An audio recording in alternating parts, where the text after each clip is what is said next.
Hi, I'm Tiffany, and I look like a pineapple, and I don't know why, but I want to talk about drug addiction. Can we talk about it? It gets weird when I bring up drug addiction because there's like this stigma. I'm a drug addict. I battled addiction for 10 years. I even went to jail. I am a felon, but I'm so much more than that.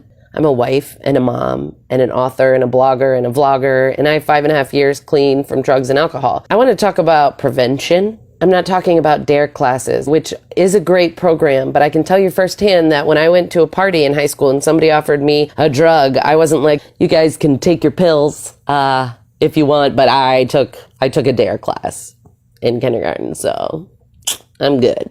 That's not how it works. I went to a high school the other day to share my story, and they had like a list of rules of things I couldn't say because apparently parents get very upset when their children are subjected to things that could traumatize them.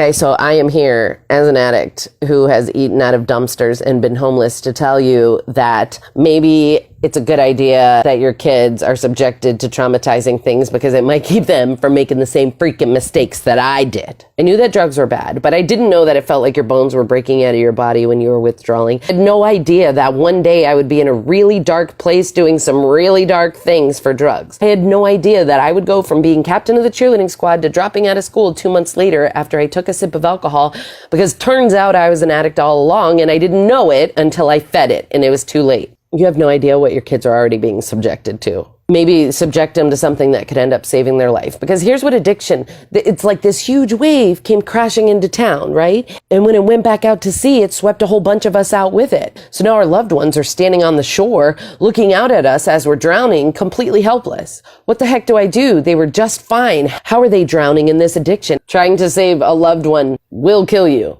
if the loved one isn't willing to paddle back. So I think that what we need to do is we need to get in there early and equip these kids with some life vests and tools to maybe not even be swept out in the first place. It starts with education. I'm so surprised that there isn't recovering addicts who are willing in every single high school talking to them about addiction and what it is. I can guarantee you that you can get addicts to come in there for free. Like, you don't even have to budget it into the plan. We'll come. We love the opportunity to spread hope. If you're a lawmaker or a school person, teacher, principal, it's something to think about.